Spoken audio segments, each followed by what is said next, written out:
Hello, everybody. Welcome back to the show. My name is Petree. I'm a columnist for the sports during the Augusta Free Press, and I'm joined once again by my co-host, my tag team partner, the Arn Anderson to my Tully Blanchard, JDO How's it going, brother? Going good, man. Going good. Episode 26 of Petree's Pit. This week, we're going to give you a beginner's guide to WrestleMania 41. We're recording this on April 11th, 2025. WrestleMania is 8 days away. We're recording this before Friday Night SmackDown tonight. So some matches might be announced in the next week and change. Some matches might be tweaked. Some stipulations might be added. But as of right now, this is the card. We're going to predict what matches might be added because as of right now, there are six matches on. There's 12 matches announced so far. So usually it's a 14 match card between the two nights. And then we're going to predict what will happen in the matches that have already been announced. Um, this has been a rocky road to WrestleMania, I think, compared to the last 3 years. I think this has been a weaker build, a weaker Mania season. But nonetheless, some of these matches are powerhouses. There's a lot of talent on this WrestleMania card, which you have to give credit to Triple H for building this strong bullpen of wrestlers. Jordan, let's start with what matches might be added. Um, some people who have been omitted from WrestleMania thus far, the New Day, um, the both tag team champions, the Street Profits and the War Raiders, not currently on the card. Chelsea Green, the U.S. Women's Champion. Um, do you think Chelsea Green and Zelina Vega might make this card? Um, I don't know. It based on how they've booked the mid-card women's titles, it's kind of hard for me to say that they would add that on there. I think there's some other matches that would be better suited to be on WrestleMania. Um, so yeah, I don't. Even though Chelsea's pretty popular, I don't foresee that happening. Street Profits won the championships a few weeks ago. Um, Listen, it's the 25th anniversary of the first TLC, or the not T, I guess it's TLC 2, not the first TLC, right? Yeah. Street Profits, currently in a ongoing feud with both DIY and the Motor City Machine Guns. Do you think we might get a ladder match on this card between these three teams for the titles? Uh, I mean, I'd like to see it. I think it would be a really fun match. You have three great tag teams. Um, and yeah, I'm not sure unless they don't want to do another ladder match like they had last year at WrestleMania.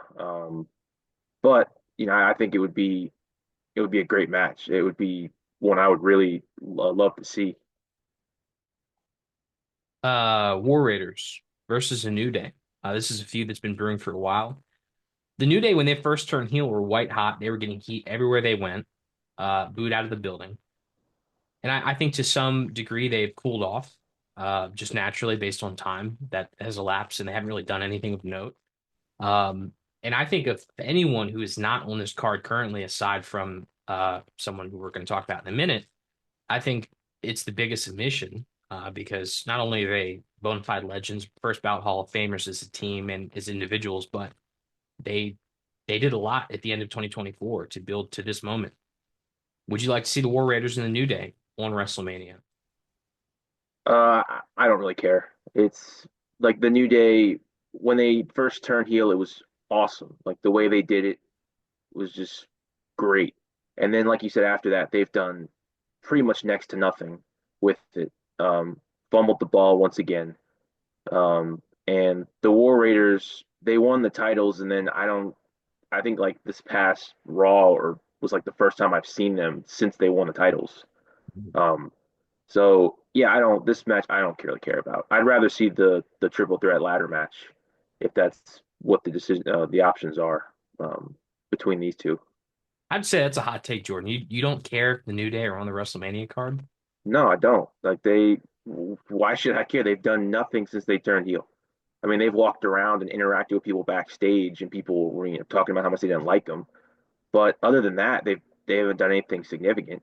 So You're telling me I would between like the War Raiders and the New Day, or like a triple threat ladder match between the Street Profits, DIY, and the Motor City Machine Guns? It's not even a question. You couldn't have both. I mean, you could, but I feel like there's probably other matches that I'd rather see than the War Raiders versus the New Day. Because obviously tag team wrestling in WWE, people really don't care too much about it, which is unfortunate. Mhm. But it's a fact. It's reality. I mean the Motor City Machine Guns DIY had a pretty good 2 out of 3 falls at the Rumble, and the crowd was silent like a library. So it's just thinking about how that is and how the audience is. I don't think you would want to have both of them on the same show. Um, yeah, I feel for the New Day because going into the Netflix era, they had all the momentum and it just never converted. They never did anything with it. And that no to no fault of their own. I mean that goes down to booking, but anyways, the last match I guess we'll discuss, at least in this leg of the conversation, is Randy Orton, who was supposed to wrestle Kevin Owens, and I would say one of the most highly anticipated matches of this WrestleMania card. The punt kick versus the package pile driver was what it was being billed as. And Kevin Owens, unfortunately, a sideline due to a legitimate, very legitimate neck injury that might spell the end of his career potentially. He's looking at surgery. When you operate on the neck, you never know what might happen. Um, so well wishes to Kevin Owens, who Jordan and I speak for us both, I think, when I say he's one of our favorite wrestlers, total package guy. But that leaves Randy Orton without an opponent. And he hit Nick Aldis with an RKO. For those who don't know, who are just WWE fans, Nick Aldis is a former NWA World Heavyweight Champion, a fantastic wrestler, had a great career in TNA prior to that as Magnus. Um, do you think there's a potential here that Nick Aldis steps in the ring finally in the WWE and faces Randy Orton? I think that would be out of the people that have been rumored to be his opponent, people that I can think of. I think him versus Nick Aldis would be great because there is a little bit of history there, as far as Nick Aldis finding Randy for hitting RKO's. Randy Orton's obviously historically been a defiant person, and I think him hitting the RKO and Nick Aldis kind of having the attitude of like, you're not going to mess with me. I'm the boss here.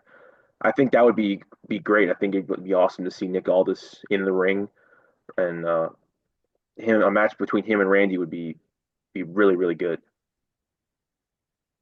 Some other options, people who might return to the WWE, Aleister Black or Rusev. Both of them spent a long time in AEW, but prior to that, they were in the WWE. And, I think both of them had fairly successful careers in the WWE. Aleister Black, former NXT World Champion in the Black and Gold brand. And Rusev had a defining reign as the US Champion. Um, Great run with his wife, CJ Perry, also known as Lana. I think either of those guys maybe could return at the best of Nick Aldis. Maybe getting RKO'd is the catalyst for signing them. I think that option's on the table. Um, what do you think about that, Jordan? I think that Aleister Black and Rusev, while it would be cool to see them back in the ring, I think that it would be I don't know. I would rather see um, Nick Aldis. I think obviously a return for both of them would be extremely heightened by having a match with Randy at WrestleMania. But the we're so close to the show now. I don't think it would be worth bringing them back and having like a 1 week build when with Nick Aldis you at least have some history. So I think that's where I'd go. Just for posterity's sake, I want to have this conversation. Randy Orton, 14-time world champion, is that right? Yeah, Okay. yeah, 14. So, several titles away from breaking that record. Um, but always has championship aspirations, always wants the top title. Would you have rather seen Randy Orton turn heel against Cody in the main event of WrestleMania than John Cena? I don't really want to get Uh, too much into John Cena and Cody yet, but just in terms of on Randy's end, would you rather seen that? yeah, I mean, I think there's a lot more history there. Mhm. I think while the Cena Cody storyline has been it's been pretty big. Um, I think him and Randy could have told a really great story between the two of them. Obviously, I think the match itself would be I want a lot better. I would say just because Randy's obviously in unbelievable shape and uh, has a few more years I think to go. Whereas John, this has obviously been his last year, as he said. Um, so yeah, I think while Cena's heel turn was huge, was extremely talked about. I think Cody and Randy, as far as the story between the two, a build up would have been more interesting. Obviously, Randy's there more, typically is there more, and yeah, I think it would have been better, a little smoother. Randy Orton is, I mean, don't take it from us. Take it from people like Jim Ross and Bryan Danielson, who say he's the perfect wrestler. Um, Probably the best. Nah, I don't want to say one of the best all-around performers of the last 25 years. I think it's fair to say, right? Both on the stick, in the ring, the look, the presence, the stature. I think he has all the qualities it takes to be one of the best in the world and has for the last 20 years, probably. Um, I think people underrate how great Randy Orton is at wrestling because he's not very flashy. He does everything well, but nothing is like nothing leaps off the page. You know what I mean? Um, but yeah, I mean, compared to John Cena, night and day in terms of in-ring performance. Um, but anyways, I hope he gets a good match at Mania because he deserves a big marquee win. It's not like he has many of these matches left in him. Um, Moving on. Uh, to matches that have been announced but have not been assigned a night yet. So they're fluid on the schedule, at least to us. I know maybe internally they know where these matches are going to land, but the first is Liv Morgan and Raquel Rodriguez defending their women tag team championship against the winner of a gauntlet match tonight on SmackDown. And the contestants in that gauntlet match are Caden Carter and Katana Chance, Shayna Baszler and Zoe Stark, B-Fab and Mia Yim, Natalia and Maxine Dupree, the Secret Hervis, and Bailey and Lyra Valkyria. Um, to me, I think the winner here looks like Bailey and Lyra Valkyria. Um, like I said, it's not set in stone yet. It'll be determined tonight.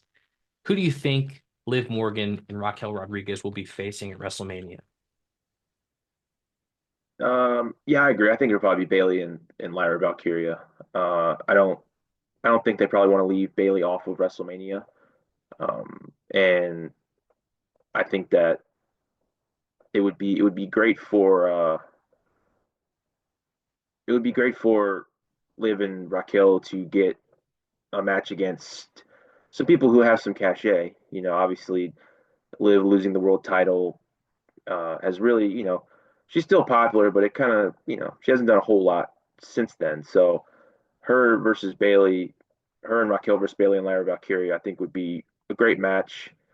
Um, and I don't know, it might set up something maybe for Bailey and Lyra to feud down the line.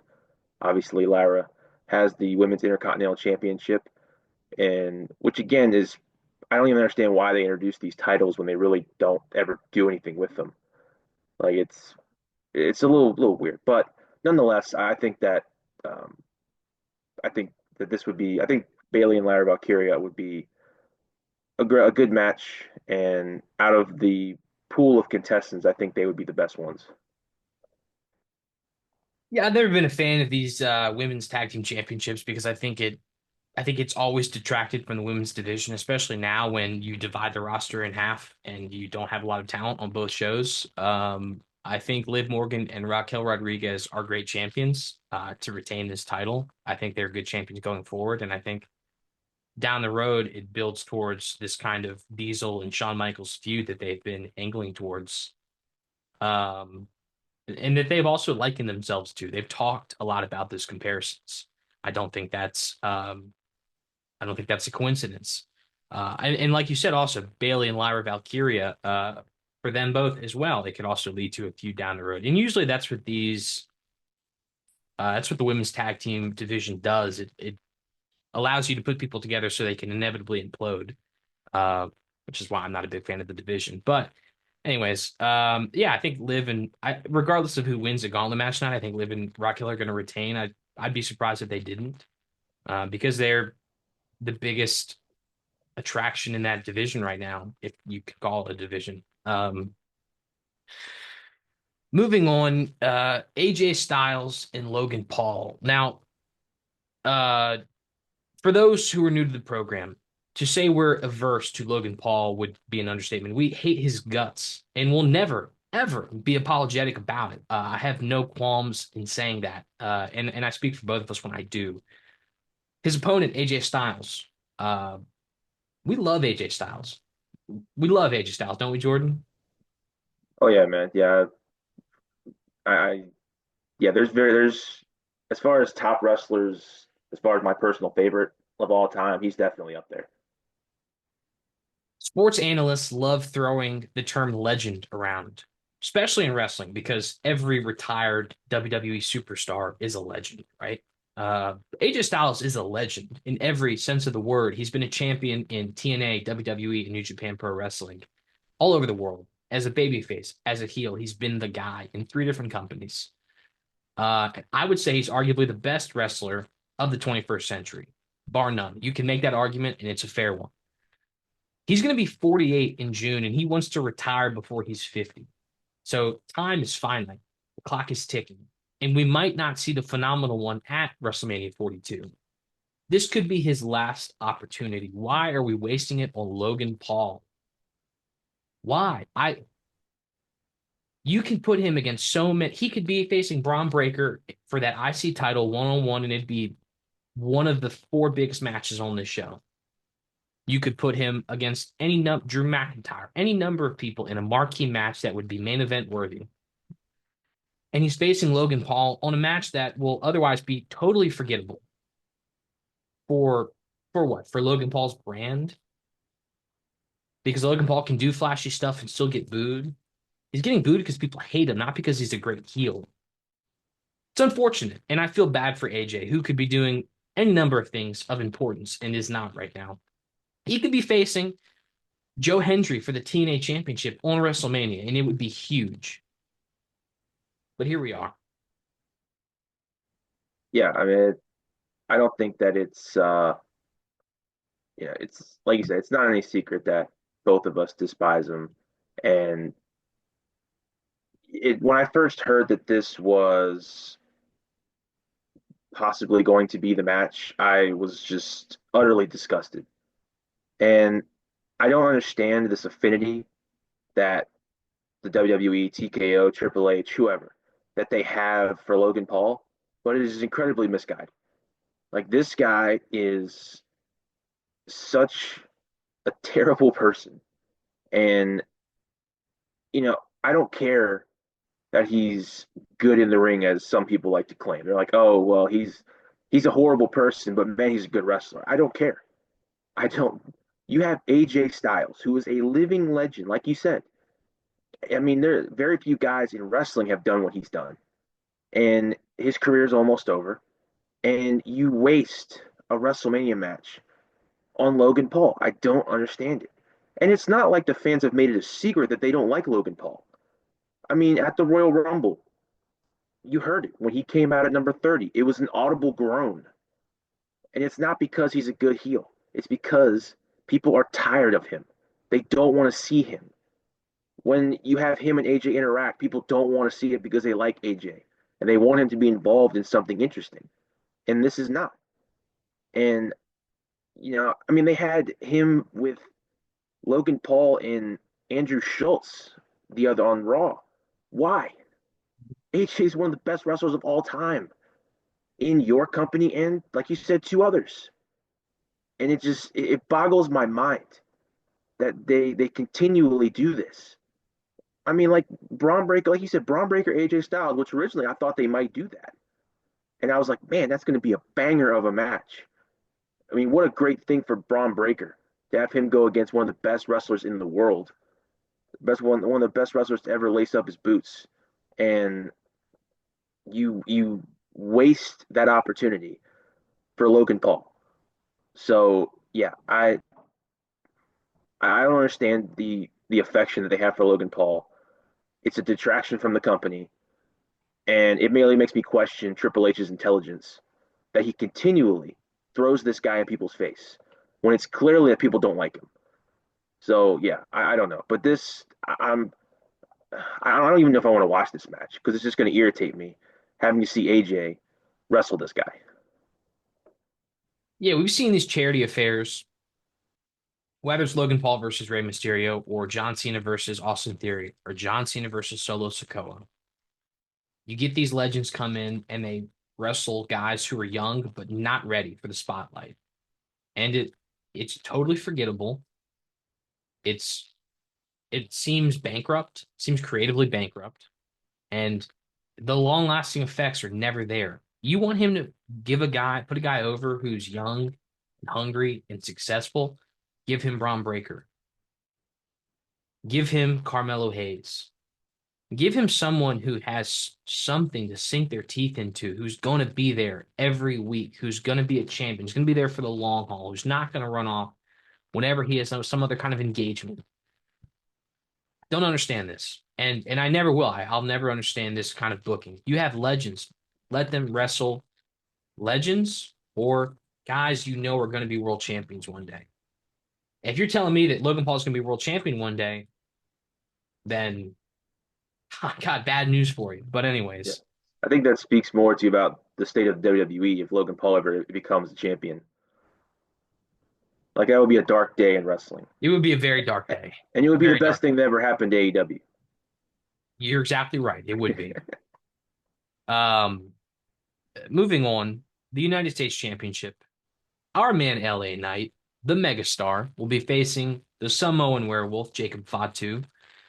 Jacob Fatu defeated Braun Strowman in a last man standing match to earn this shot for WrestleMania.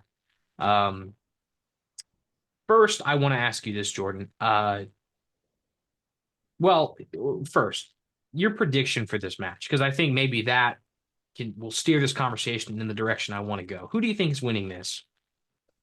Man, I tell you what, I've been going back and forth on this ever since it was announced because I like both guys a lot. You and I have talked about LA Knight before on this show, how much we like him. He's got all the tools you need. Um, but man, Jacob Fatu, man, he's such a force. He's so good. And I'm it's hard because I know we LA Knight just won the title back after Shinsuke had a pretty forgettable lackluster title reign. LA Knight wins the title back, and I'm gonna go prediction, and I'm gonna say that Fatu's gonna win it because while I would like LA Knight to be champion longer, I don't think you could have hurt the momentum that Fatu has right now by having him lose. Not that losing to LA Knight would be a terrible thing, but when you have a guy like that, I think you got to keep the train rolling. And Jacob Fatu is on a roll right now, so I will. I think he will win the title. I totally agree with you. I think Jacob Fatu right now is the unstoppable force. He is the LA Knight calls himself the perpetual motion machine. Jacob Fatu feels like the perpetual motion machine. Since this guy's gotten here, he's just been a battering ram. So I have uh, two questions for you, maybe three actually. The first is, has this feud, given the stature of both men, the presence, all the things we just talked about, I feel like this feud has felt a little underwhelming. Have you? Yeah, I think other things that are going on have kind of overshadowed it a little bit, along with everything else. They've obviously got there's some big time storylines, some big time matches that are being built up to, and I think this one's just been thrown a little bit to the side. I feel like these guys could have had some of the like some of the dark horse best promos of WrestleMania season if they had gotten the chance to go on the stick man to man. Now that might still happen. Like I said, there's a week and change left before WrestleMania, two SmackDowns and a Raw. So maybe they will go toe to toe on the microphone. But uh, my next question is this LA Knight's ceiling as a superstar? I mean, if he loses to Fatu, Fatu's only been in the company for 10 months now. Uh, i- is he ever going to rise above that U.S. title picture? I mean, or You know, it we keep waiting for the WWE to capitalize on the popularity and the megastar that is LA Knight. And it just doesn't seem like they want to do it. And I don't know if that's them intentionally thinking he's not the guy who could be that. If there's people backstage who don't like him, if it's just incompetence, it could be any of those things. But it doesn't seem to me like they really want to give him that chance. And even though he's been extremely popular, you know, since he really came into his own as LA Knight, he's been popular. The crowd goes nuts whenever he comes out. Can cut great promos, can wrestle great matches. He has all the tools. He's a total package. And for some reason they just don't want to push him up to that higher tier. Now maybe he wins at WrestleMania, and I could be wrong.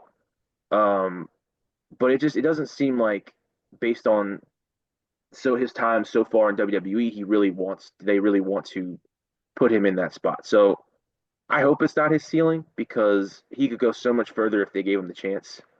If you gave him a push like Jey Uso, it's basically the same type of thing. They've got the one word catchphrase. Obviously, LA Knight is a better talker, better wrestler. He has that presence, he has that connection with the crowd, and they're giving that to Jey right now. So maybe there's hope for LA Knight down the line, but um, right now, yeah, it just seems like he keeps bumping up against that ceiling. um, 6 months ago on this show, you and I talked about Solo Sikoa being in this spot, literally this spot for the U.S. Championship against LA Knight at WrestleMania. And here we are 6 months later, and it is his underling, Jacob Fatu, for lack of a better phrase, who has occupied this space and is challenging LA Knight for this title. Um, there's something there, right? There's maybe Solo Sikoa will intervene in this match and cost Jacob Fatu that shot. Maybe he'll help him. But talk to me about that paradigm shift from Solo to Jacob Fatu, because a few weeks ago on SmackDown, Jacob Fatu told him, "You're either with me or you're against me. So step aside or get stepped on." There's clearly something here big. Obviously, these two are going to feud, but did WWE put all their chips into Solo and now they're regretting it, or do you think Jacob Fatu is just that undeniable? I think that to me, looking at this, it seems to me like they put a lot of stock in Solo. They made him the leader of the new bloodline. They had him bringing all these guys in. They had him go up against Cody for the title. They had him go up against Roman. They obviously had big intentions with Solo. And to me, it seems like they looked at this and realized, okay, Solo has no connection to the crowd.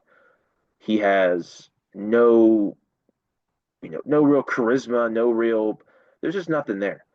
And when you bring in a guy like Jacob Fatu, yeah, I mean, it's the first day that he was in WWE, the crowd was like, oh my God, this guy's a monster. And I think they realized he is undeniable. You can't deny the talent, the presence that Jacob Fatu has, the growing fanfare that he has. And they're like, man, this guy is way better than Solo. Like, we've got to pivot. We've got to put the spotlight on this guy. And I think that's what happened. I think they realized, look, we made a mistake. Solo's not the guy. Jacob Fatu is. So we're going to pivot and we're going to put our stock in Jacob Fatu. So I think to me that's kind of what happened. Um, Obviously, I don't know for sure, but it kind of seems like they realized, okay, we gotta do something with Jacob Fatu. Yeah, he's a Frankenstein's monster of a wrestler. I mean, he has all the physically and technically he has all the skills of like a Bam Bam Bigelow mixed with the intensity of an Umaga. And then he has the intangible qualities of like his cousin, Jey Uso. And you mix all of it together and you have, like you said, someone who's just undeniable. Where Solo is a vacuum, Jacob is a vortex. And I think he's the perfect guy to hold that US title. And I mean, listen, this is getting way ahead of ourselves, but he's the kind of person who can replicate the success that Gunther had. Seriously, he can have that long reign like Gunther did as an IC champion. He can do that as a US champion. I feel that uh I can say that with confidence. Um so we both think Jacob Fatu's winning this. Anything else you'd like to add before we continue? No, I think we've summarized it pretty good. I will say though, this is a match where I could see either guy winning. And I know we both think Jacob Fatu is going to win, but I'm happy to be proven wrong. I would not be opposed to LA Knight being champion longer. But yeah, it feels like it's Fatu's time. Um Staying in the family. Naomi facing Jade Cargill. Um this match is something of an aberration because it's a women's match that has no title on the line.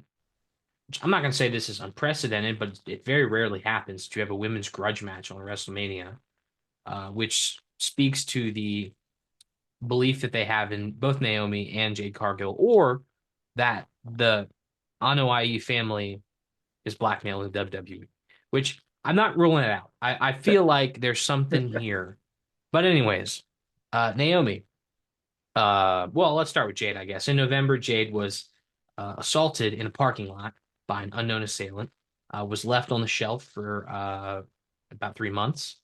The rumor behind the scenes was that it was because Jade was not progressing. And I think some people in the back were getting frustrated with what was going on. Jade took some time off, and Naomi filled the role that Jade occupied as one half of the World Tag Team Champions with Bianca Belair. Naomi stepped in, helped her defend the titles, and they launched a internal investigation to find out who did this to Jade. And they presumed it was Liv Morgan and Raquel Rodriguez. But when Jade returns at the Elimination Chamber, she looks at Liv, swerves over to Naomi, beat the hell out of Naomi, revealed that it was Naomi who attacked her to take her role alongside Bianca Belair. Um, and it's began this blood feud between these two. Naomi turning heel for the first time in almost a decade. Jade Cargill still somehow a babyface. Um, does this? Are you happy with this feud so far? And more importantly, do you think it's time Jade proves that she has improved in the ring? Is the stage? Do you think this is the stage that she needs to prove that she has gotten better in the ring, or does it not matter for her? Uh, well, I'm happy for this feud because I'm happy they're giving Naomi a chance to really, you know, have have a big moment in WWE, which she hasn't really had since she came back. Because she's obviously talented, um, to the point where even though she did all this and she turned to heel, I mean, people still cheer her. And so I'm happy for that part of it. Uh, as far as the Jay Gargo part of this, I mean, at this point, she's so far into her career. Now obviously she's not, 10 years in, but she's into it enough to where you should have seen some improvement in the ring by now. And it just doesn't seem like it's happened. And, if they do all this for her this whole story, put a lot of time into it, um, and she goes out there and the match looks like crap, and she looks as bad as she has in recent matches, then at that point, what do you do? I mean, how much more time can you put into her if she just continually does not get better? Um, and I'm happy that the women are getting a match that's not for a title. They're getting that moment. They put a lot of work into this story, so it should get a blow off at WrestleMania. But for Jade, yeah, I think this is really it. I mean, if you can't make this work, if you can't make this interesting, I'm not saying you have to go out there and have a 5-star match, but just go out there and look competent in the ring, and against an opponent in Naomi who was a good wrestler, and you could certainly do something with. So I'm interested to see how this goes, but I feel like it is probably Jade's last chance to really do something. I like Jade Cargill a lot. I like obviously, she Yeah, looks like $1 billion. She's good on the microphone. And she's not god awful in the ring. But I'm told every week by the millions and millions of WWE fans who act like it's the preeminent wrestling organization ever and the end all be all of what is and what is not quality wrestling, that this is the best women's division in the world. And she does not look like one of the 20 best women in this company. So to be given a WrestleMania spot without a title involved is, like I said, I'm not saying it's unprecedented because I haven't really done my homework about it, but I know it's rare from my experience watching wrestling. This doesn't happen very often. Women get a title match or get a non-title match on WrestleMania, which is sad. I mean, I'm not saying that that's not. I'm not commenting if that's a good thing or not. That it's unfortunate, but it is what it is. Be given this opportunity, you have to prove yourself, right? That's all I'm saying. And I hope she can because now both AEW and WWE have invested a lot into her, and it's time that she prove herself uh, on the showcase of the Immortals. yeah, yeah. And I just want to add to like, I'm not saying that she's Hulk Hogan in the ring as far as it's just like she's promo appearance and nothing else. Like she has ability in wrestling. Like, uh, I just think there's been a lot of watching her matches. There's been a lot of a lot of botches and a lot of things that I haven't liked. So while obviously WWE's not like focused so much on the actual wrestling in the ring, you do still have to be able to do it, not mess up a bunch. Mhm. That's all I'm saying. Yeah, yeah, and yeah. I mean, she has great psychology. To your point, she understands what she's doing to an extent. She just it doesn't always look graceful. Yeah. Um, Moving on, Rey Mysterio versus Chad Gable. Not calling him, not El Grande Americano, not happening. Is Rey Mysterio versus Chad Gable, and I think I don't really care about the story. I just think when you look at that match on paper, sounds great, doesn't it? Chad Gable, one of the best performers in the ring in the WWE, maybe arguably maybe the best in the ring right now, Yeah. versus Rey Mysterio, who is another living legend. Not to exhaust that term, but he is a living legend. Um, do you think this match could steal the show? Yeah, I think it's good. I think it could be really good. I mean, you look at many years ago when Rey Mysterio and Kurt Angle would get into the ring. Obviously, that's the people that was the person that Chad Gable was always compared to, and they were always great matches. And this I expect to be no different. Ray, obviously, you know, is older, but man, he still looks tremendous in the ring. Um, and then Chad Gable, all the ability in the world, but has just been given terrible, terrible gimmicks, Mhm. terrible storylines. Everybody was obviously disappointed that he wasn't the one to dethrone Gunther at WrestleMania last year. Um, and since then, man, it's just been a downward spiral. And now he's been given this whole, you know, luchador thing with it's just ridiculous. Like just have Rey Mysterio versus Chad Gable. It's right there. Chad Gable's feuding with the luchadors.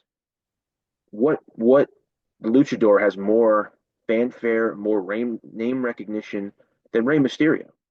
Have him be like, I'm going to go after you because you're the biggest luchador of them all. And if I take you out, then I end my problem. You don't have to make him an Americanized version of a luchador. Like it's Yeah. just ridiculous, man. I don't understand what this whole idea is, man. Like I mean, if I'm Chad Gable, I mean, I have to get tired of this.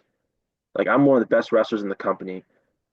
He's got a great ability to talk, to make things interesting, but he keeps giving these ridiculous gimmicks. So take putting all that aside, the match I think is going to be tremendous because you have two great wrestlers in the ring who know what they're doing, who have done it at a high level, and I think this is going to be really good match, maybe one of the best matches on the show.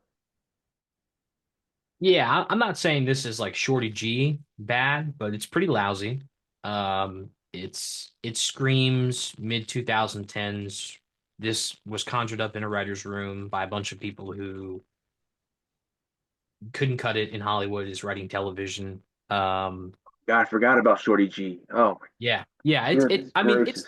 it's not that bad, but it's pretty bad. Yeah. And you have a guy who is, like I said, arguably between the ropes, the best wrestler in the WWE, just in terms of his grappling ability, how real everything looks, how he's so malleable, he can face anyone. And you consistently fumble him. And I would go as far as say American Alpha or yeah, American Made. I'm sorry, American Made is another symptom of that. Is you give him this faction and you're trying to emulate Kurt Angle's Team Angle and it just doesn't land. Um, I think that he's the closest he's ever felt to being authentically himself was in that feud against Gunther. And I don't know why they didn't try to maintain that level of intensity that he had in that feud. But here we are. He's wearing a mask and pretending like he's not Chad Gable. And Rey Mysterio, it seems like he doesn't think that that's Chad Gable, or he doesn't care. I don't know. Anyways, I don't really care because it doesn't seem like he Yeah. really cares. All I know Yeah. is that this match is probably going to be really good. Yeah. And while the gimmick is lousy and the it's very contrived, I think this is one of the best matches Mysterio could have had in the twilight of his career at WrestleMania. Fair to say? Oh yeah. I mean, when you have a guy like Ray, you want him to be able to go against people who are great wrestlers. And I think it has one just between the two of them and their ability will be great. And then there's a little bit of nostalgia because of remember the Rey Mysterio Kurt Angle matches and how great they were. I think that it adds to this and that makes me excited, really excited for it. Moving on to Damian Priest versus Drew McIntyre. Um, this feud began at last year's WrestleMania. And I want to touch on this real quick because I do think there's power here. Is that I like how at times the WWE approaches WrestleMania like people haven't watched wrestling since last year's WrestleMania. Because this is the Super Bowl of wrestling, essentially. And at last year's WrestleMania, Drew McIntyre defeated Seth Rollins for the World Heavyweight Championship. And then Damian Priest cashed in his Money in the Bank briefcase to take the title from Drew McIntyre. Drew McIntyre never got any form of capitulation for that. He never got another shot. He never got to challenge Damian Priest. He was in a prolonged feud with CM Punk. That was fantastic. It was a great feud. But it occupied the majority of his year. And by the time that he finished that feud, Damian Priest had lost the title. Um, so at the Royal Rumble, this feud was renewed when Damian Priest eliminated Drew McIntyre at the Rumble, dashing his hopes of earning that title shot. And since then, Damian Priest chokeslammed him through a car windshield. Drew McIntyre just consistently looked like a dope in this feud. Um,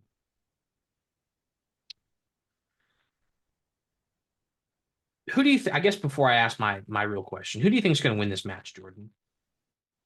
Uh, I think Drew McIntyre is going to win um, for uh, many reasons. I'll let you finish before I go into my thoughts on this. No, no, I want to hear them. I want to hear them first. Okay. Obviously, neither of us are the biggest Damian Priest fans. I don't see it. There's people that like him. It seems like he was more interesting. Well, he was obviously more interesting when he was teamed with Rhea, just because Rhea is one of the most popular people in the company. And since he's separated off from her, he's really just felt like another guy. He doesn't have that factor that makes him, different, stand out, however you want to call it. Um, so McIntyre and Priest, the match, I'm not that thrilled about because I feel like Drew put a lot of good work into obviously his stuff with Punk and him just spiraling into insanity because he kept losing matches for the title. He kept losing opportunities. Punk kept costing him. Then he gets eliminated at the Rumble. So I'm not excited about this. I don't like how they've really made McIntyre look like an idiot. But I will. The one thing I like about this is that it reaffirms something that uh, Kevin Owens had said in an interview recently that the old regime would act like the fans wouldn't remember stuff that happened before. They would just they would do this and they're like, well, the fans are gonna remember that this happened, and they'd be like, oh no, they won't. Basically treating the fans like they're morons. Mhm. Um, so with this, I like that there's a history of this that while it's not 5 years old, there's reason for this match.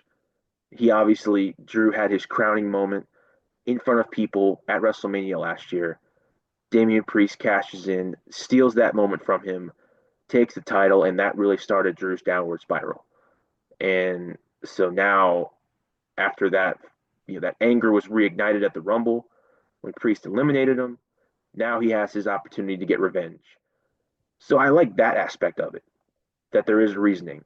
But I will say the match itself, I feel like they could have done better for McIntyre here. And I'm, I think he's going to win.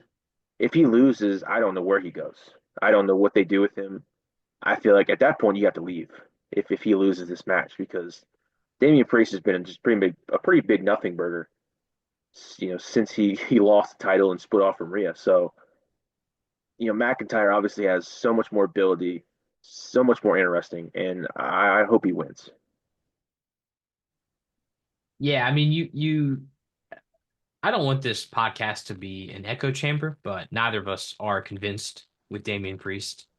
We don't think he's a top guy. And I think if you were to like rank the WWE superstars based on like level of importance or like ability, I don't know, like stature, like if you were to rank them based on their stature in the company, like their place, Damian Priest is like Drew McIntyre is like an A minus or a B plus guy, and Damian Priest is like a B minus or a C plus.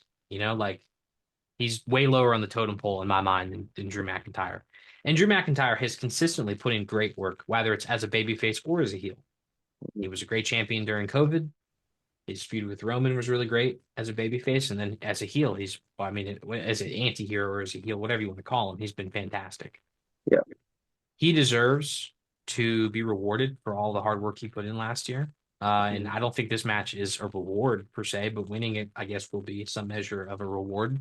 Yeah. Um, before we move on, I didn't ask Rey Mysterio versus Chad Gable. Who do you think wins?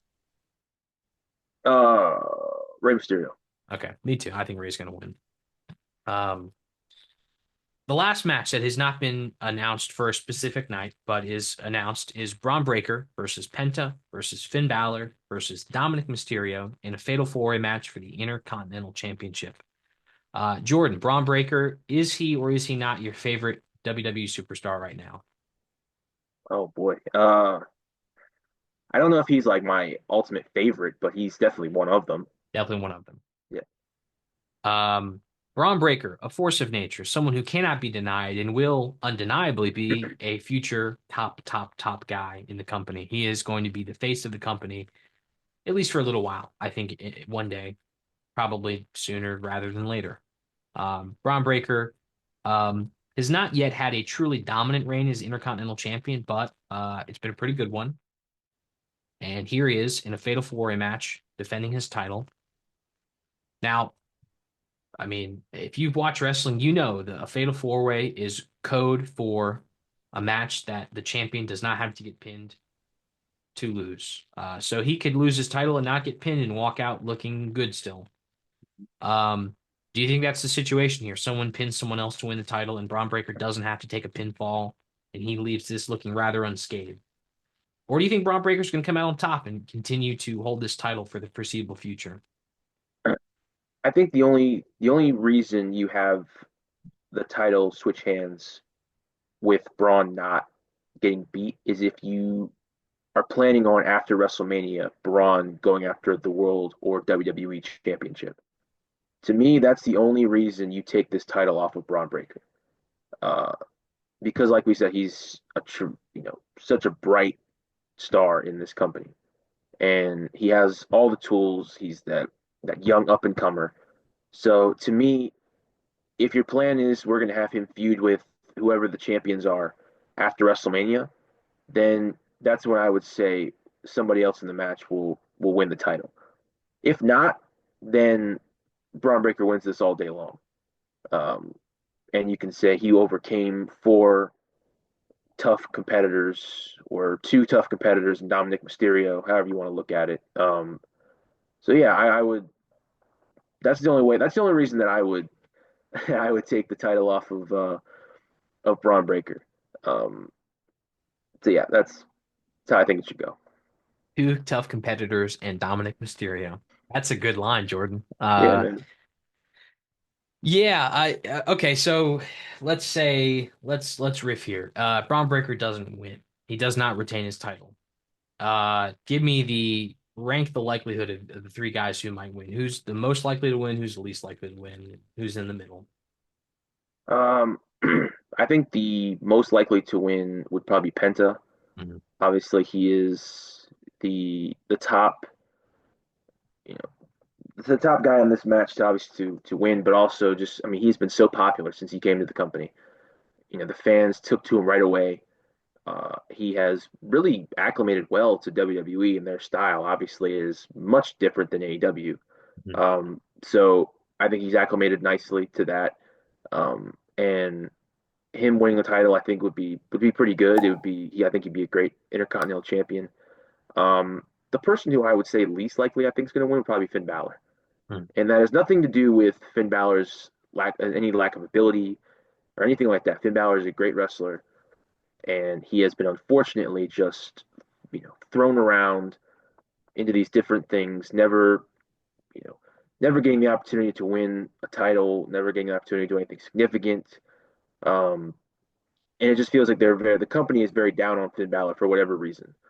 I don't understand, but I know that Triple H and that front office have an affinity for Dominic Mysterio, and Dominic is good at what he does in his role. He's a tremendous heel.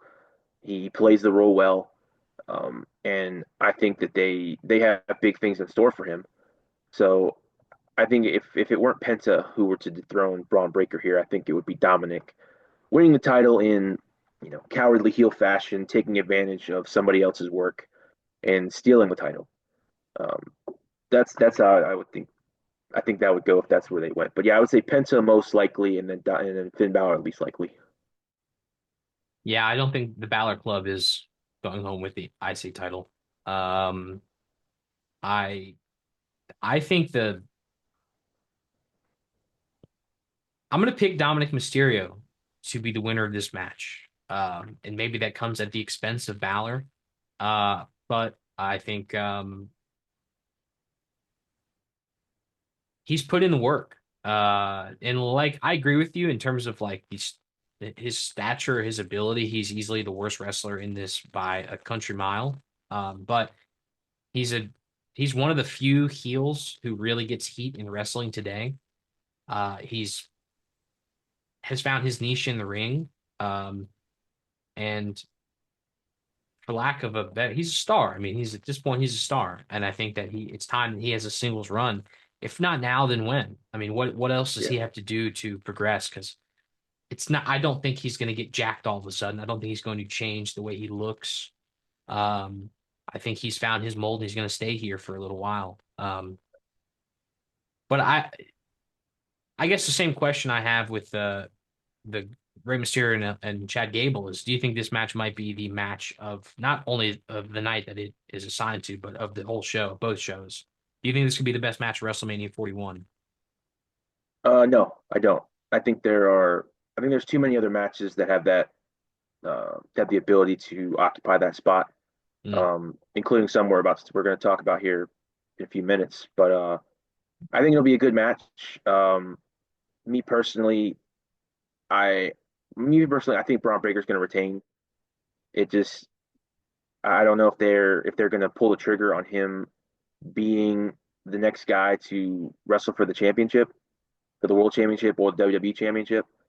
So I think Braun Breaker will retain. He'll keep his title reign going, and hopefully he'll have maybe some big time opponents down the line. some more one-on-one matches instead of a multi-man match, which is, it's kind of lazy to me, but that's, different topic for another day. But I think Braun Breaker will win. Moving on to night one, the matches that have been announced for night one, at least, according to merchandise and things like that. The first being the match that I think is going to open the show, Gunther versus Jey Uso for the World Heavyweight Championship. Um, when I think of Gunther, I think of a line from Nigel McGuinness in Gunther's match against Ilya Dragunov in NXT UK.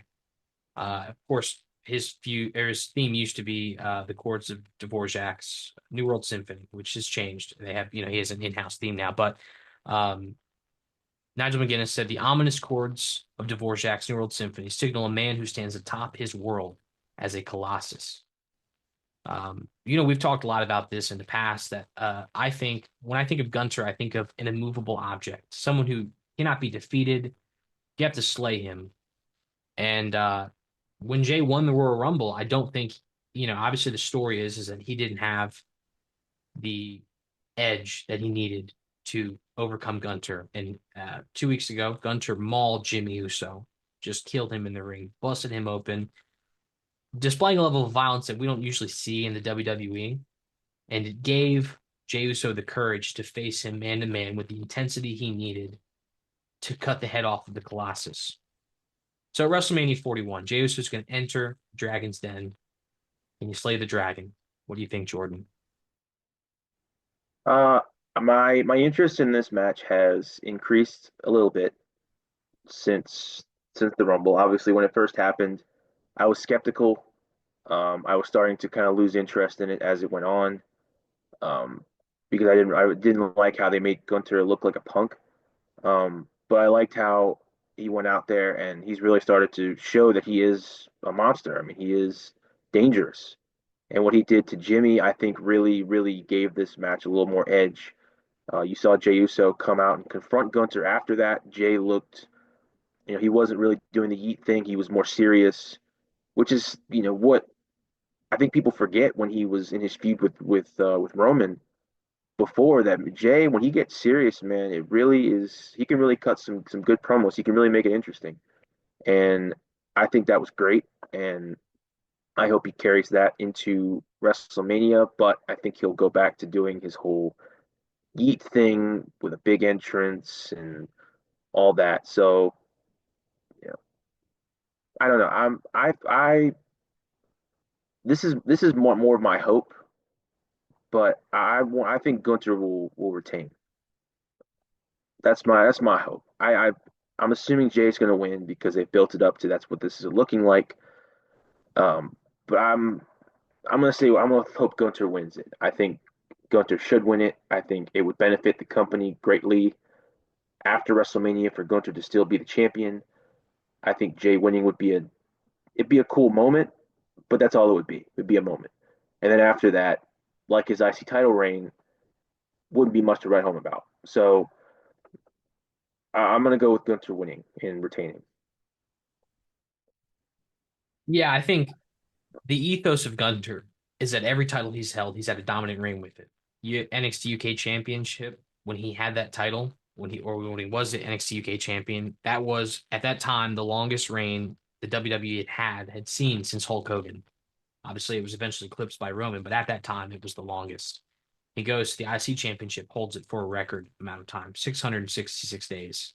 A record which I don't think will be broken, probably, just because of the nature of wrestling today. And, anyways,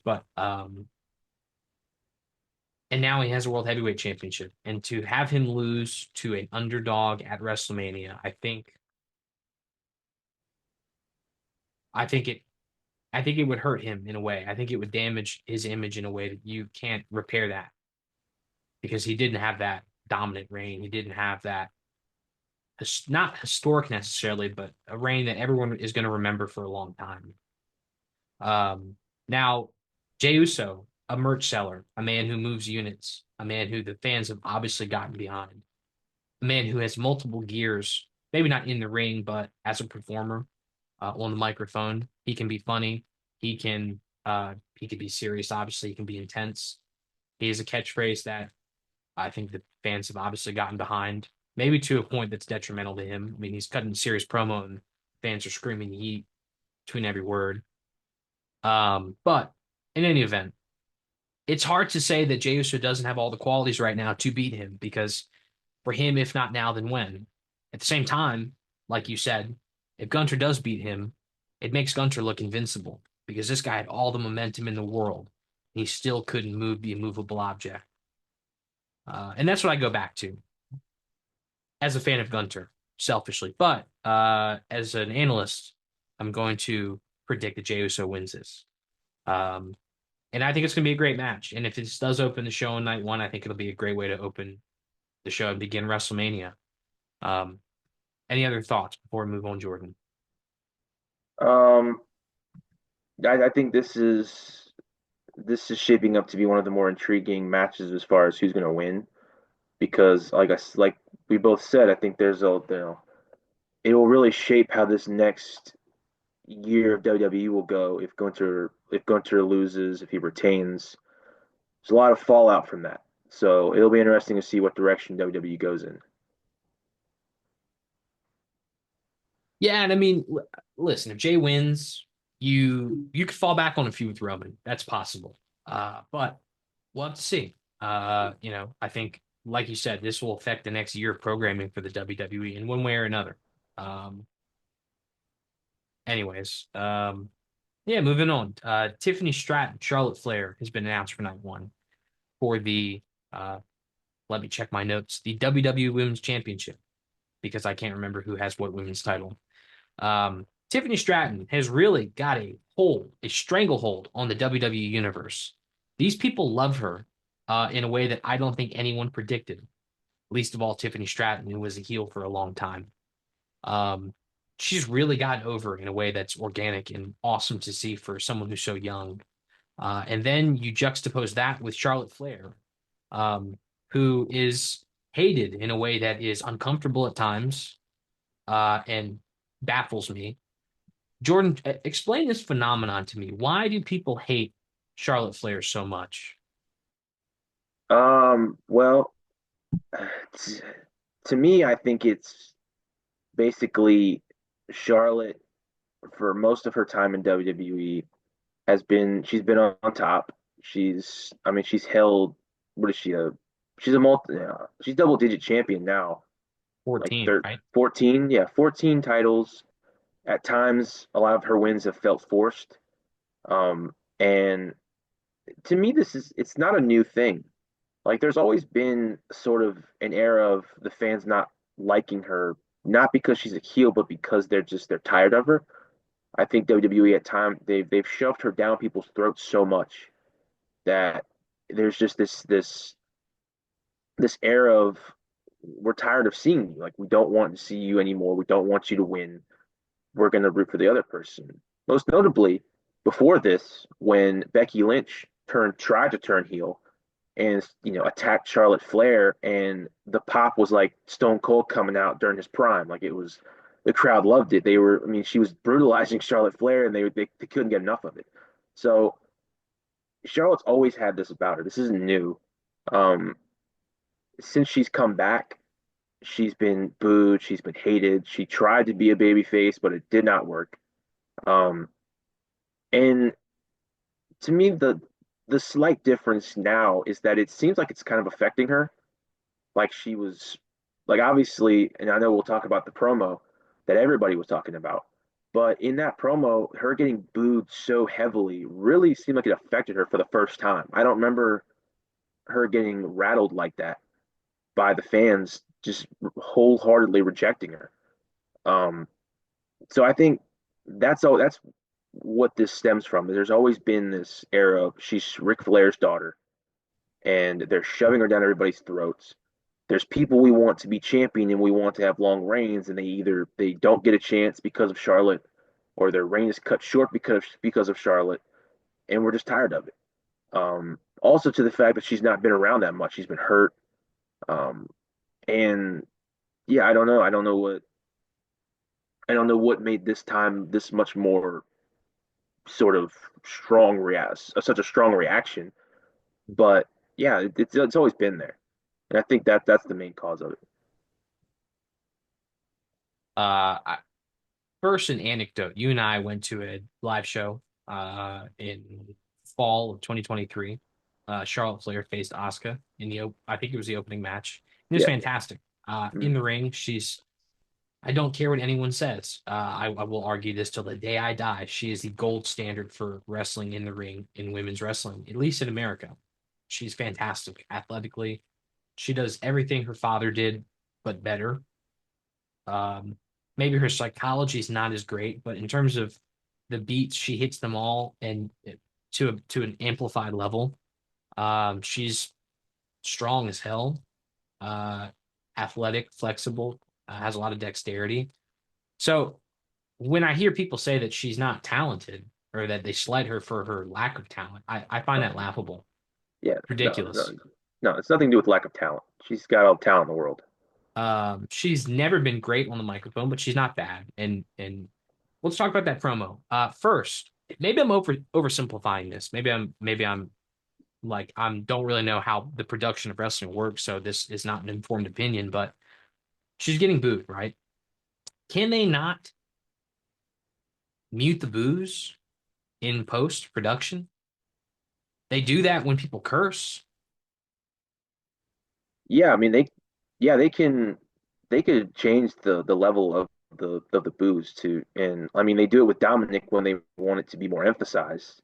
Um, They used to do it so for Roman, right? They used to yeah, silence the crowd. they would silence that. They've done it a few times. They did it with Roman then, and yeah, there's been other times back at like the 15 Rumble when it was so bad and the fans were booing so loud, they muted them. So they can do it. Yeah, So I remember when CM Punk talked about that infamous promo with Hangman Adam Page, and they're face to face, and CM Punk said, I couldn't hear what he was saying because the crowd was so loud. yeah, So I'm just talking. And I mm, understand there to a level is that she's speaking and maybe she can't hear what Tiffany's saying. I don't know. But why didn't she just cut her promo and then they just muted the crowd and then because it was scripted, I'm sure. Well, okay. Let's not get ahead of ourselves, I guess. I'm sorry. yeah, They have this promo and yeah, it starts very by the book. mm, T- Charlotte's getting booed. She's trying to soak it all in. Tiffany's excoriating her. Tiffany's galvanizing the crowd. yeah, And then Tiffany, from all reports, indicates because she thought that Charlotte had already gone off script. She said that you're going to be just like your record out of the ring, 0-3, referring to her three now failed marriages. yeah, Um, and she rolls out the ring real quick, and then Charlotte says, "Well, why is Ludwig Kaiser in my DMs?" Which, she's trying to turn chicken shit into chicken salad because clearly things just got way too personal. Things progressed way too quickly. And yeah, I don't know if that's because she just simply couldn't hear Tiffany or Tiffany couldn't hear her. I don't know. We don't know what happened exactly, right? yeah, Obviously, things got more real than they expected. And they got more real because clearly the promo was scripted. They were handed a script and then they went yeah, off script. And that's why things got so, you know, there was so much animus. So if they had a script, why didn't you just keep cutting the promo and then afterwards they drowned out the booze? I don't understand that aspect of this. Clearly, it got to her in a really deep way that is not normal, like you said. I mean, clearly it was like just a complete breakdown on her part. Um, at the end of the day, though, that promo generated a lot of buzz for this match. I mean, this match has gotten a whole nother level of excitement behind it now because of that promo. Um, it kind of had a pipe bomb quality to it, like we talked about last week. That they said the thing you're not supposed to say out loud, right? yeah. Obviously, this at this time it wasn't intentional, right? It just Mm. came organic. But Tiffany's got to win this, right? Yeah, I mean, I can't imagine that they would have her lose. I mean, I don't think that would help anything. It would hurt Tiffany a lot. Hmm. And because she's so popular right now, she's got all this momentum. And I don't know if it's going back to the promo, if because I know when they did their satellite interview promo thing between the two, a lot of people felt like Charlotte was trying to bury Tiffany and to really kind of undermine her, to really kind of downplay her. Whether that was intentional or not, I'm not sure. I don't know if Tiffany taking some shots at her stemmed from that. Maybe it stemmed from something else that she feels like Charlotte's trying to belittle her. I don't know. Um, but to your point, yeah, this match, while I was excited to see it because I think it will be a good match, I'm much more interested now because there's obviously some personal animosity between these two. Um, and I will definitely be interested to see how that plays out. Um, but yeah, the whole exchange was just it was very odd. Like it Charlotte was rattled clearly. Tiffany, it seemed like she kind of sensed that and just went for the jugular. I Yeah. mean, she's just like she held back, like she pulled no punches, and I mean, she really took some shots at it. Um, that if it was a work, then it was a pretty good one because it was pretty believable for her to say that stuff and then roll out of the ring and leave, and then Charlotte was kind of standing there looking, like she didn't know what to do. It was very interesting, but yeah, I think Tiffany's got all the momentum right now. She should win. Um, and then what Charlotte does from there, I don't know. But right now, I think you gotta keep the train rolling with Tiffany. Yeah, I mean, a lot has been said about AEW's approach to segments and how they're not overly scripted. It's very unscripted, it's very natural and organic, and sometimes that can be disastrous because you don't have the best professional wrestlers in the world on the mic cutting the promos. But I think at the same time, the inverse is these kind of overly produced, waxy looking uh promos and segments that you get in the WWE sometimes that just look really corporate. And this had that rough edge to it that I've heard some people say it was a disaster, like a Dave LaGreca or the dude that does Dutch Mantel's podcast. I've heard, oh, this was a Yeah, disaster. I think this was yeah. great. I think this was No, fantastic. no, it was a disaster because they're used to the overly scripted cookie cutter promos that a lot of the wrestlers in WWE cut. Um, but I think some of the best matches, some of the best builds are when you can speak from experience, when you can say things that have an air of truth to them that you can get behind. Mhm. But if you're just talking, just straight reading from a script, then there's no passion there. There's nothing There's nothing to believe in. But to me, when Tiffany was talking, it sounded like she really believed, like, I don't like you, and I'm going to say these things that are pretty personal to take shots at you. And I thought it was great from Tiffany. Um, and it really to me helped elevate her in this feud because it's been a lot of it was just been building up Charlotte and pushing Tiffany down, but that promo it felt like really switched that, and now it feels like Tiffany has all the momentum. She has all of the fans behind her, um, and I think you have a really true babyface versus heel match that we don't get to see to a lot of anymore. So I thought it was great. I thought having that edge, that roughness, really helped this the build to this match a lot. Moving on to the main event of night one, a triple threat match between Roman Reigns, Seth Rollins, and CM Punk. Um, this match, I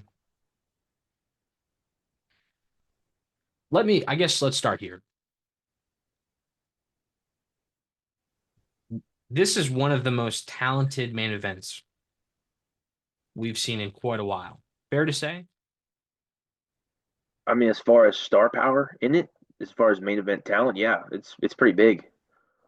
Um, CM Punk right now, hot as hell, white hot. I mean, the fans love him.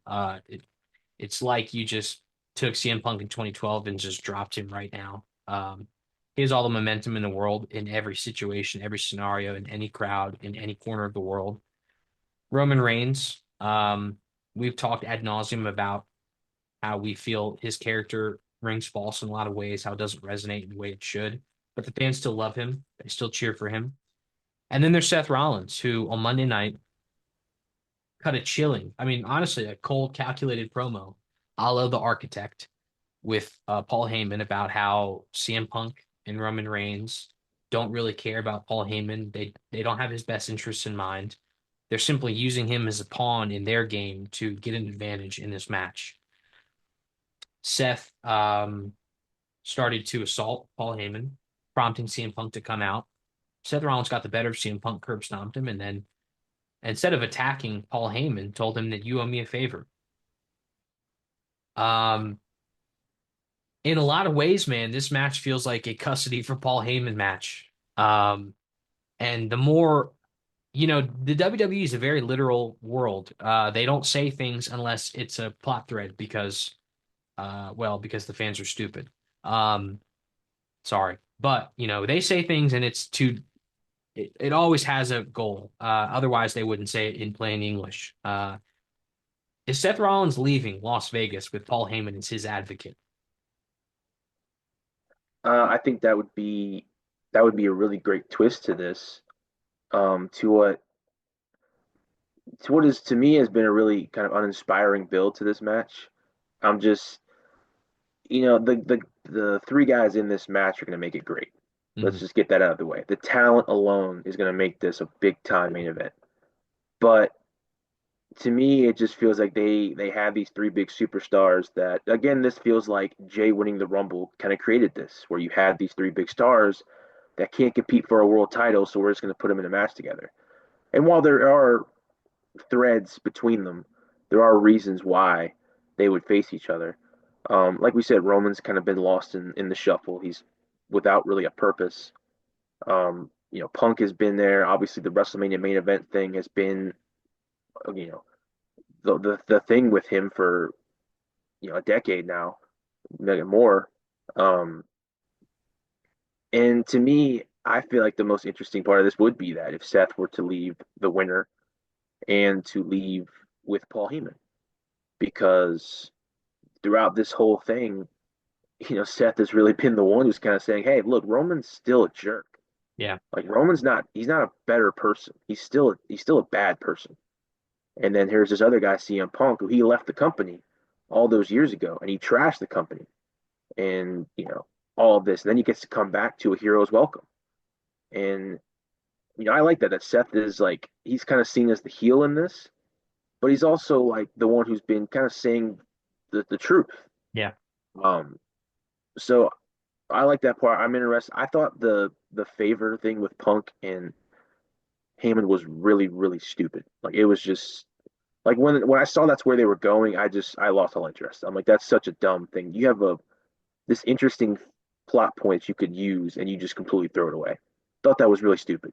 And it kind of added to my tempered expectations for this. But yeah, I think it's Paul Heyman leaving with Seth Rollins would be a great twist. It'd be something new.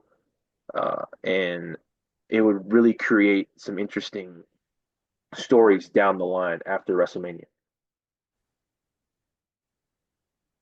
This is such an interesting match because wrestling is a really bizarre world. And you mentioned something earlier that I think is so relevant in this is that Kevin Owens talking about how in the previous regime they didn't they pretended like the fans wouldn't remember things because we used to live in this world in wrestling where you're always pandering to the layman, right? To the person who's never watched wrestling, and that's ridiculous. It's a silly premise. And clearly, I think the Bloodline saga flourished in the latter half because it played on all the ethos of Roman Reigns and the journey that he's taken to get to where he was as the champion. And it's what made that so special because we remember what happened to Cody. We remember what happened to Roman when he was the big dog and how the people hated him and how he's constantly seeking acknowledgement. And those two stories intertwining with Seth Rollins, who obviously betrayed Roman and scarred him so deeply. So you have all the things simmering in the background here. In addition to Seth's recent feud with CM Punk that brought Seth's concerns and frustrations to light. And then you throw Roman in here in the Royal Rumble where CM Punk cost Roman the match, which, is silly. But anyways, that's what Roman feels. CM Punk cashing in that favor because he helped Roman at Survivor Series, taking Paul Heyman from him, which might mean that Roman Reigns approaches this from a different vantage. He's always said that the day he doesn't have the wise man is the day he's no longer the tribal chief. And, I look at Jey Uso's in a world title match on the same show, and Roman is not. How can Roman sit here and call himself the tribal chief when he's not even the highest positioned person in the company right now? Is he going to approach this as someone else, as the big dog? Um, or is he going to walk in this just without his wise man and it's going to be business as usual?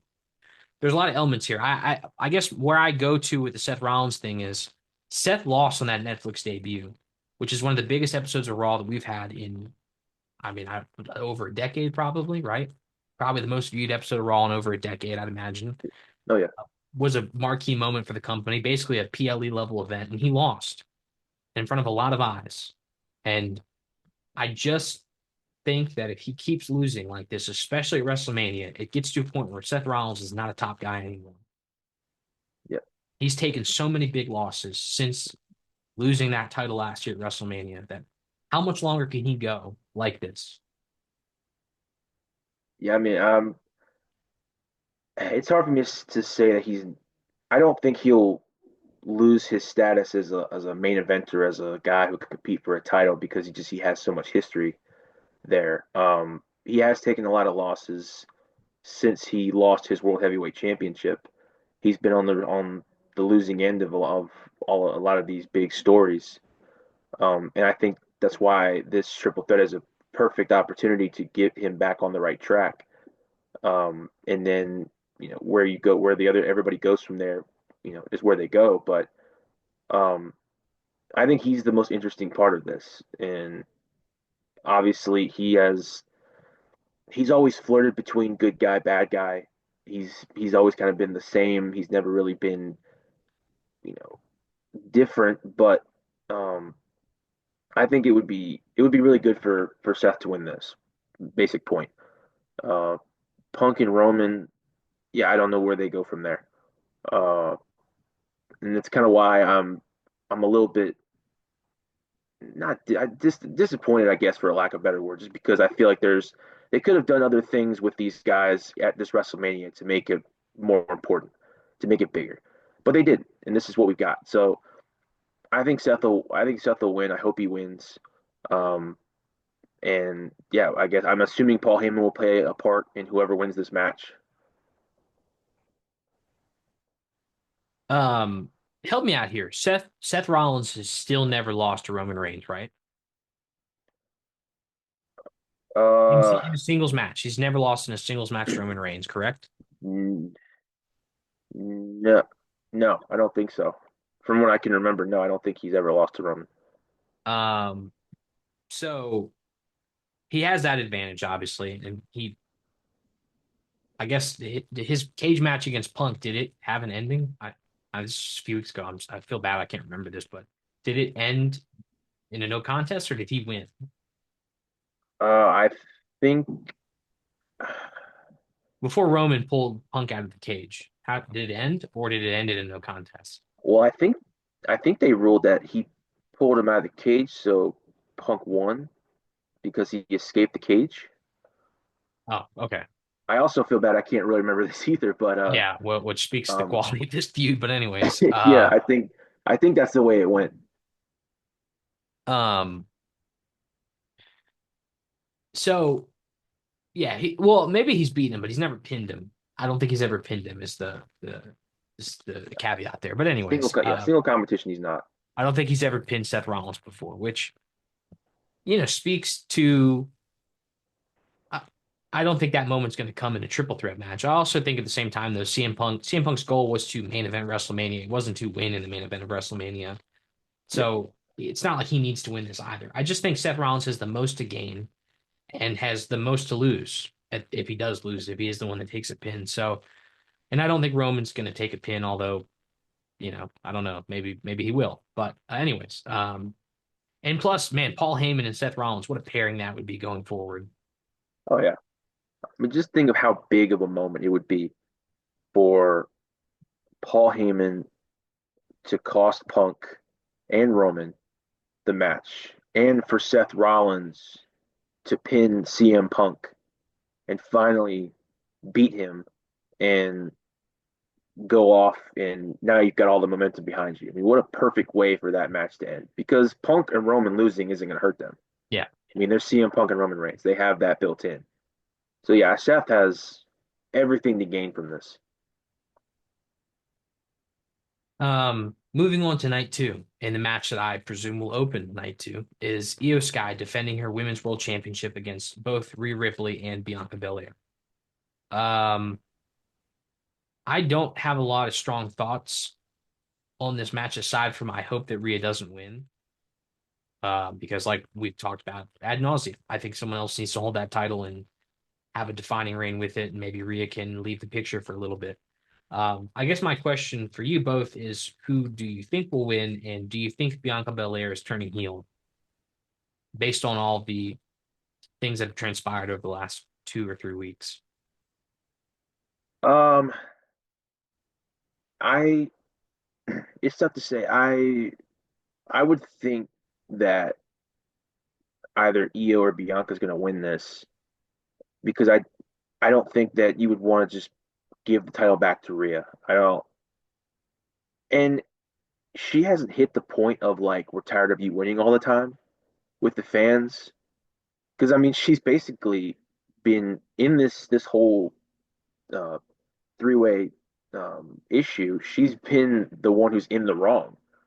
Like she lost to Io. She, lost her focus. She was worried about Bianca Belair, and Io capitalized and won. And going off of that, it should be Io versus Bianca, because Bianca won the right challenge to women's world champion.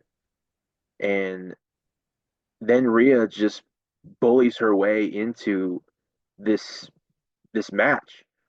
And she's been in the wrong. She's not right. Um, and the crowd loved it. They love everything she does. Whether that's good or bad, I don't know, but you can't deny the connection she has with the audience. And unfortunately, that's kind of come at Bianca Belair's expense. She's been really booed and hated throughout this whole thing, which we talked about it before. I'm not going to rehash that, but um, I think it would be an interesting uh, turn for Bianca to be a heel, um, and maybe her winning would would help set up some matches down the road. I don't want to see Io lose, because I feel like she could have a decently long reign, and then you have Rhea go off and do something else, and then you can have Io and Bianca one on one later on down the line. But to me, this is it's kind of shaping up to, I think, to Bianca winning this and then turning heel, and then you go and you have a heel Bianca kind of leaning into the hate that she's been getting, well, for whatever reason. But yeah, I at the very least I agree. As much as big of a Rhea Ripley fan as I am, I feel like it would help her a lot to not be in the title picture and to go off and wrestle some other people, do something else, focus on something else, and then circle back to the world title picture later on. Um, I do want to rehash the conversation we had a few weeks ago. Bianca Belair booed vigorously in Europe, across the European tour, in every city they were in every country. And it was hard to understand why. There was no reason, other than, you know, the reality is that we thought that maybe a lot of people, it was just racism, right? Um, and we thought that when she returned to America, it would end, and it has not. She's still being booed inexplicably. There's no reason why she's being booed. Yeah. Um, excuse me. So I just asked myself, she's made it very clear she doesn't want to turn heel in the past. I mean, maybe she's lying, but it seems very authentic that she does not want to turn heel. She enjoys being a babyface. She enjoys the role she has within the company, doing make wishes and, being a spokesman for the company, or spokeswoman for the company. Yeah. So I hope she's not forced to turn heel because of the crowd taking control of this, which is terrible. I mean, it's like, why, as wrestling fans, do people feel the need to facilitate this process when it doesn't need to happen? I Yeah. understand that there's not heel in this other than Rhea, who is loved still for some reason, but why does Bianca need to turn heel because the crowd doesn't want her to be a babyface anymore? That to me, that seems ridiculous, right? Yeah, I mean, it's it's not something that I want to have happen. It just I know how the WWE has done things in the past, and they will kind of go off of crowd reactions Yeah. in certain circumstances, not always. Um, but yeah, I don't. And it's weird because Bianca's always been pretty beloved. Like she's always been someone who the crowd has always liked. And I don't know for whatever. I don't know if it's a circumstance of her involvement with the whole Jade Naomi thing, if that's where the crowd is doing getting this from, because I don't know why they would all of a sudden start booing her in America, Yeah. um, or even in international. Like international crowds have liked Bianca also. So it's really I can't imagine it would be something that deep as like racism. I would hope not anyway. Well, I Um, mean, at this point, I clearly that's not it. I mean, yeah, I think I that's can't what we imagine all America thought. would. Yeah, I mean, I can't believe like people in America would start doing that just out of nowhere. So yeah, I don't know if it's her involvement, if it's because Rhea's involved and she's just so popular that like she can do nothing wrong, and then people love Io, and they love Io getting the opportunity to win the title, and Bianca's just kind of the odd woman out, Mhm. and she's the one they're going to focus on not liking. I don't know. It's really is a really weird situation. Um, and I hope that Bianca doesn't have to turn heel, but at this point, I mean, unless they're gonna stop booing her so bad, I mean, what else do you do? Yeah, and I think it's time for her to be the champion again. She's out of the three. It's been the longest since she was champion. You know, Io was champion as recent as last year, and Rhea has been champion as recent as a few months ago. So I think it's Bianca's time to have that title back. I hope this is something that she wants, as opposed to something that's been forced upon her. Is my point. Yeah, Anyways, the last match, the main event of night two, the main event of the whole show, the most important match of WrestleMania 41. Cody Rhodes defending his WWE Undisputed Championship against John Cena. Um, we followed this pretty extensively, so I guess we'll just talk about the most recent promo that was on Monday Night Raw a week and a half ago. Um, Cody and John finally having a promo of substance, going back and forth, being honest, saying the quiet part out loud. Um, this was, I mean, listen, it was intentional. It's not like they were saying things that I don't think they expected to say, but yeah, John Cena saying that, I built empires for billionaires. You stole money from their kids. Um, Cody Rhodes saying that at least they've never chanted that I can't wrestle. yeah, Then he dropped John Cena with the crossroads. Typically, the guy who gets the better of his opponent physically before the match loses. I think that's fair to say. This is such an interesting match because John Cena very clearly trying to be a heel, and I just can't fight the feeling that this is going to be a WrestleMania 18 Rock versus Hogan kind of event where John Cena versus Cody, we have this expectation it's going to flip mid-match because we haven't talked about this yet. The match, WrestleMania is in Las Vegas. This is not a wrestling city, and the ticket prices would make me think that this is probably not going to be a traditional wrestling crowd. It's people who just want to be there because this is the Super Bowl of wrestling. yeah. And John Unfortunately, Cena for the last 20 years has been the face of the company. I find it hard to believe that people are going to boo him because they're told to. yeah. I mean, it's it's unfortunate because yeah, this is WrestleMania has become like the Super Bowl where it's a bunch of people who can afford the outrageous ticket prices go to the shows and they have no idea what's going on. Mhm. It's like when people go to the Super Bowl, they have absolutely no idea what's going on. They don't watch football. They're just going there because of the Super Bowl. Um, so I'm hoping that this crowd is not bad because a bad WrestleMania crowd would really, really hurt the show. Um, and yeah, I don't know.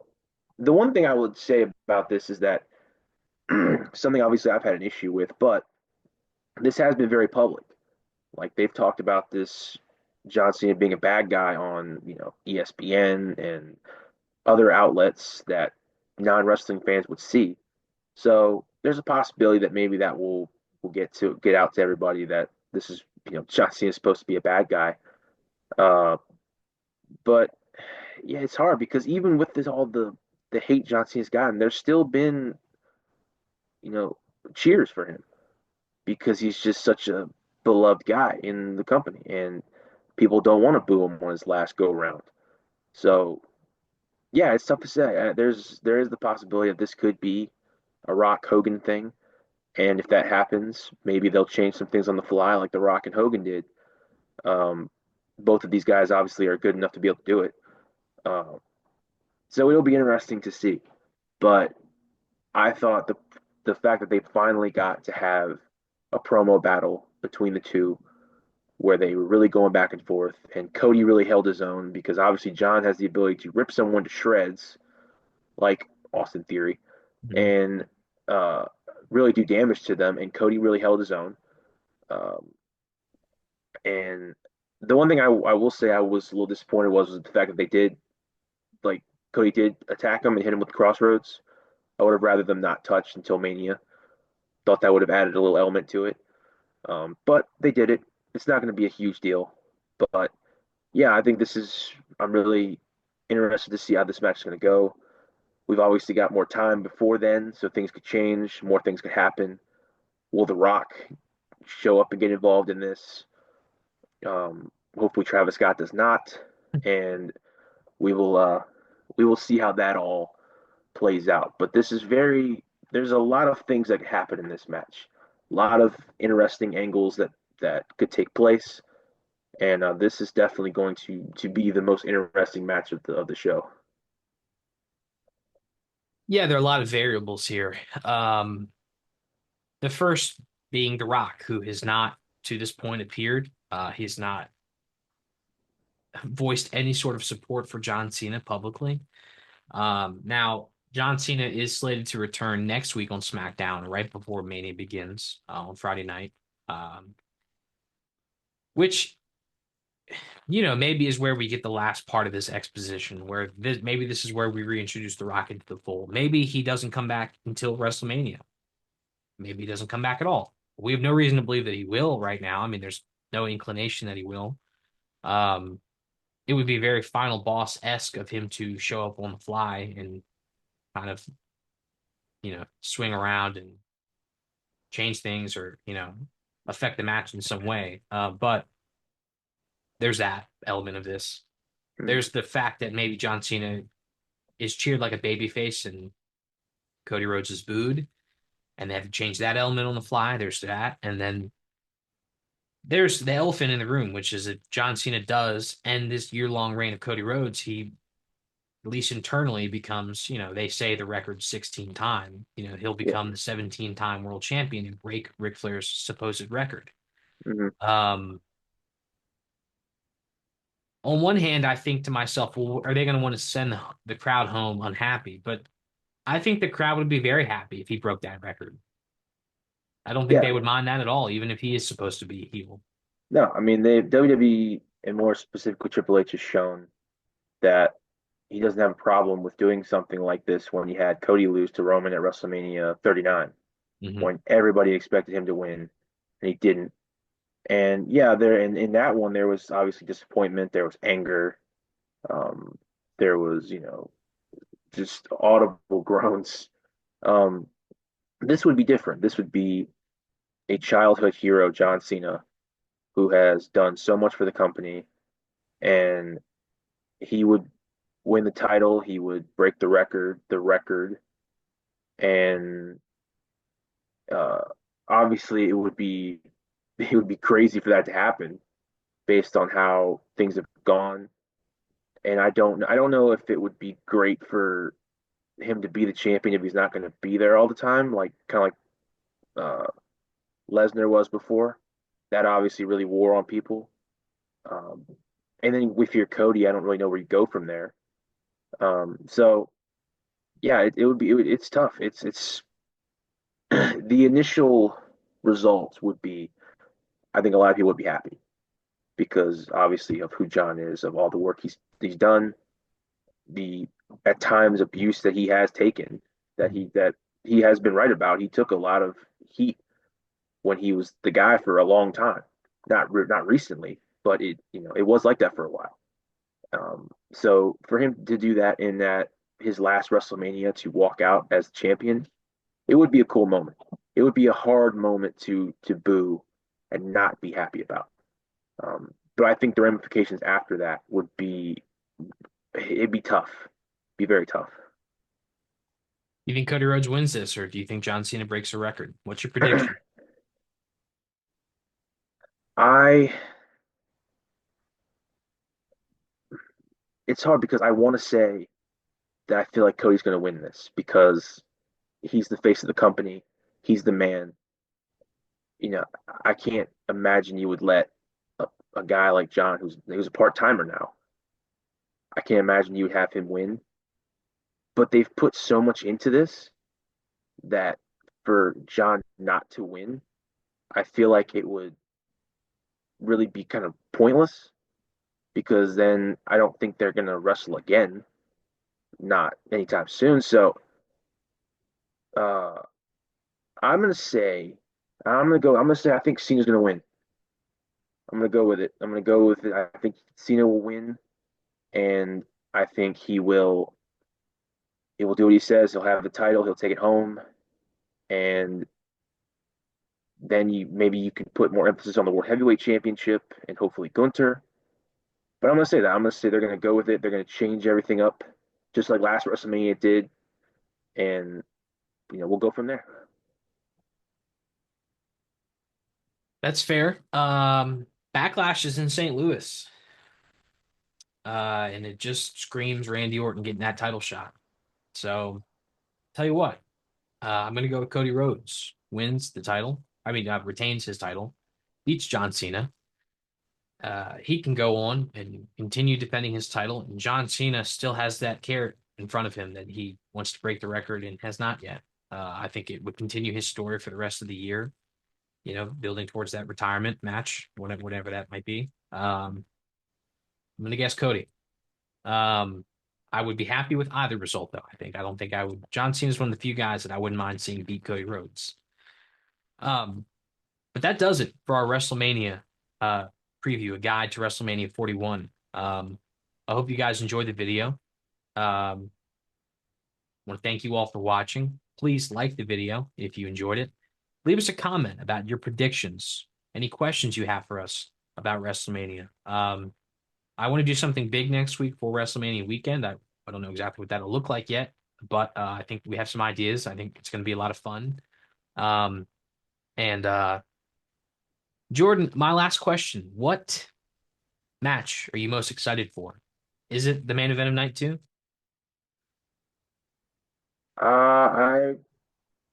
I think yeah, I think Cody and John is probably the match that I'm looking forward to the most. Um, for all the reasons that I just went through, I think it's going to be the biggest, one of the most consequential, and I think it'll be really good. I agree. I can't wait to see what happens. Until then, talk to him, Jordan. Top dogs out.